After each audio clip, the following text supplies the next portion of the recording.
Caitlin Clark just made a major statement by showing up at Milan Fashion Week and taking a front-row seat at Prada, not simply as a celebrity guest, but as a rising power figure in global sports culture.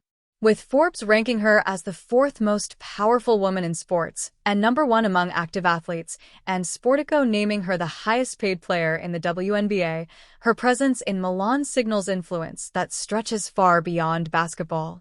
Seated alongside Olympic gold medalists like Eileen Gu, Clark's growing brand power is becoming impossible to ignore.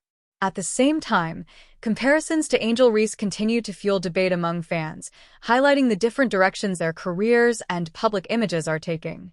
The contrast has sparked intense discussion about visibility, endorsements, and who truly holds momentum in today's sports landscape, so the question remains, who do you support?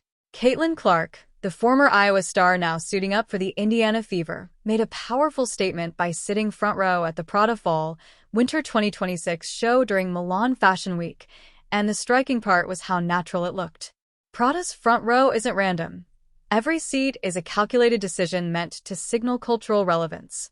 With names like Carey Mulligan, Letitia Wright, Charli D'Amelio, and Mark Zuckerberg in attendance, Clark's placement sent a clear message: she belongs in elite company.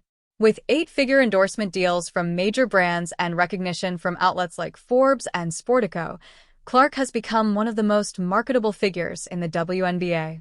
Her relationship with Prada reportedly began when she wore the brand at the 2024 WNBA draft, and her appearance at Fondazione Prada in a sporty chic look only reinforced her growing crossover appeal. Seated beside her was Eileen Gu, the 6-time Olympic medalist and Stanford University student who balances elite competition with high-fashion campaigns for global luxury houses. Gu's medal haul at the 2022 Beijing and 2026 Milan Cortina Winter Olympics cemented her as one of winter sports' most decorated young stars, making the pairing intentional. Two of the most marketable women in sports positioned side by side. The moment wasn't just about a fashion show. It symbolized how certain athletes are transcending their sports to become global cultural figures. What made that Milan moment powerful wasn't hype or optics, it was alignment. Caitlin Clark and Eileen Gu weren't sitting front row at Prada during Milan Fashion Week as a novelty pairing. It looked like exactly what it was: two elite athletes who've expanded beyond their sports into global cultural influence. That kind of placement isn't something you self-appoint into, it's curated. Fashion houses like Prada are meticulous about signaling who holds relevance across industries, and putting Clark next to Gu sent a message that transcends basketball. From a branding perspective, the pairing was strategic. Gu isn't simply an Olympic champion, she's a 6-time medalist with deep ties to both elite sport and luxury fashion, alongside her academic presence at Stanford University.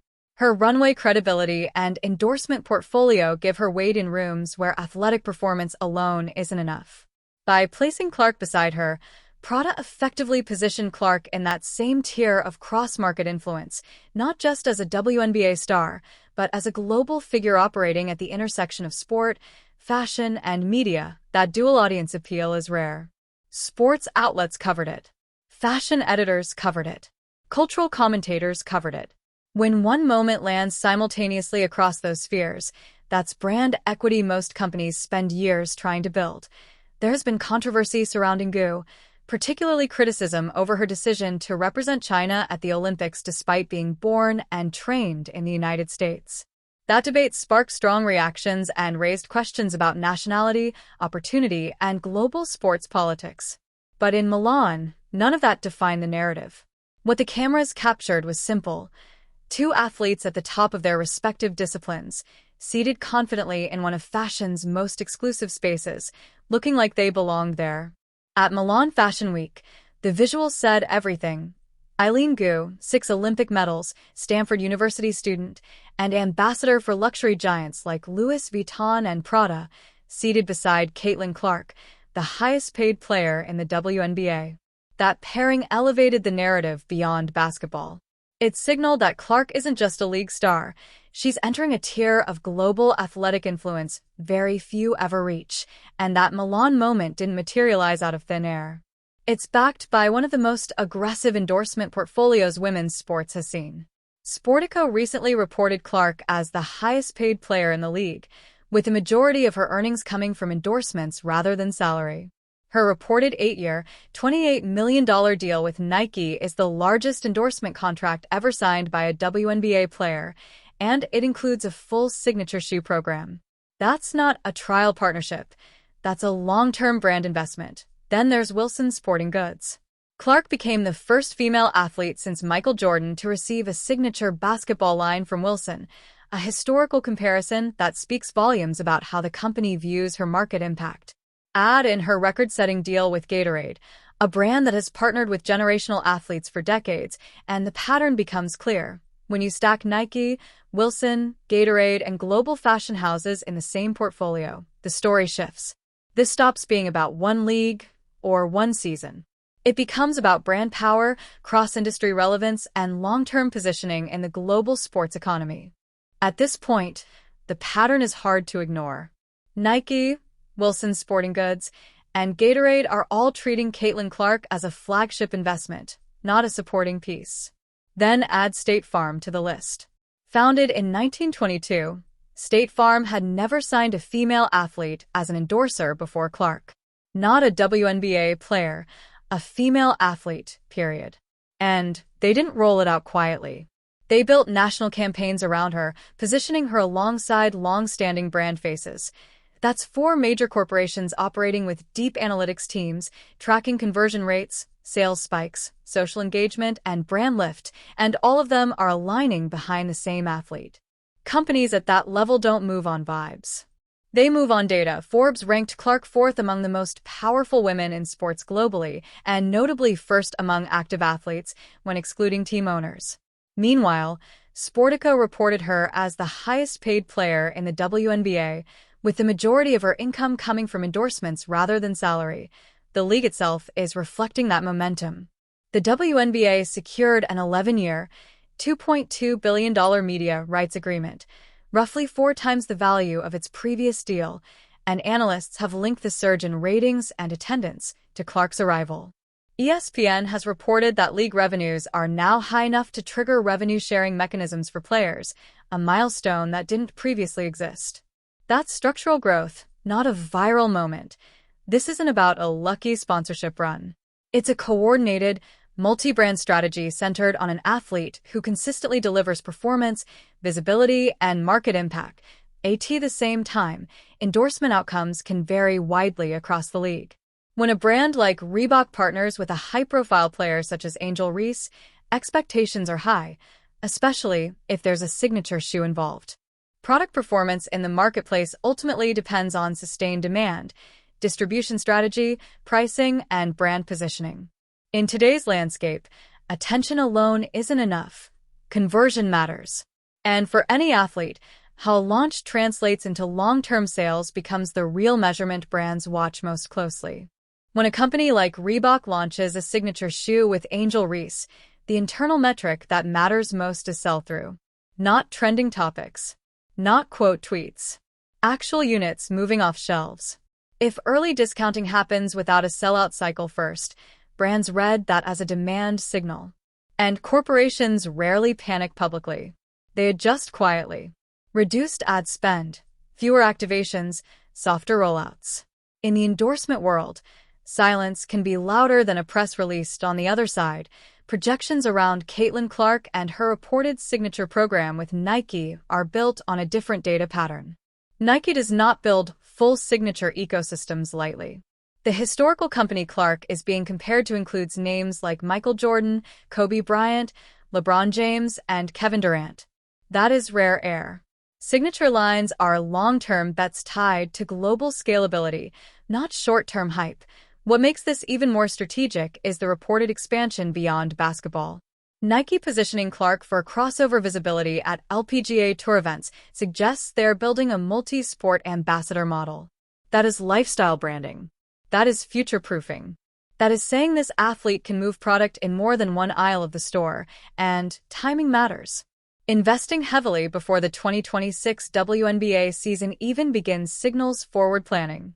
That is not a reward for past performance. That is infrastructure being laid for scale.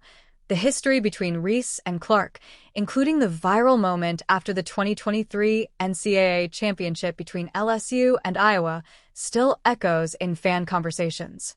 Social media reactions, competitive energy, and public commentary all shape perception. But brands ultimately filter all of that through conversion metrics. Attention is volatile. Consumer purchasing patterns are measurable. If reports of a potential docuseries with Netflix materialize, that would extend Clark's visibility even further into mainstream entertainment, adding narrative depth to the commercial strategy already underway. The highest level of sports marketing, this is less about rivalry and more about positioning. One brand approach appears centered on amplification through personality and online presence. The other appears structured around performance consistency, cross-industry alignment, and long-term scalability. In the end, companies follow signals. Sales velocity, audience retention, sponsor lift, media value. Those numbers, more than headlines or tweets, tend to decide who gets the next investment wave. If an access-driven docuseries with Netflix does move forward, that would represent another layer of scale for Caitlin Clark. That format, behind-the-scenes, personality-driven storytelling, has proven capable of pulling in casual viewers who don't normally follow basketball and converting them into invested fans. It expands reach beyond traditional sports audiences and into mainstream entertainment culture. The ripple effect is already visible inside the Indiana Fever organization. Teammates like Aaliyah Boston, Lexi Hull, Kelsey Mitchell, and Sophie Cunningham are competing in front of larger crowds and under brighter national coverage than the franchise has historically seen. The league itself, the WNBA, is entering a new commercial era with its reported $2.2 billion media rights agreement. Increased ticket demand, merchandise spikes, and broadcast numbers are all interconnected pieces of a larger growth cycle. When one athlete's market pull becomes strong enough, it can elevate teammates, franchises, and even league-wide revenue structures. That dynamic is rare. Most stars raise their own profile. Only a few materially shift the economics around them. At the same time, endorsement ecosystems are fluid. Angel Reese has her own brand partnerships, including with Reebok, and market performance can fluctuate based on timing, positioning, and product strategy. Corporate investment decisions are typically driven by internal sales data and long-term projections, not social media narratives alone. Forbes estimated Clark earned roughly $8.1 million in endorsements during her rookie season, a figure many analysts view as a signal of shifting valuation standards for female professional athletes. Brands such as Nike, Wilson Sporting Goods, Gatorade, and State Farm appear to be investing with long-term intent. Ultimately, market leadership in sports branding isn't static. It evolves with performance, storytelling, consumer demand, and strategic positioning. The 2026 season may further clarify trajectories for multiple players, and the broader conversation around influence in women's sports is likely far from settled. As for choosing sides, fans will always have preferences. The more interesting question might be how both athletes continue shaping the next phase of visibility and value in the league.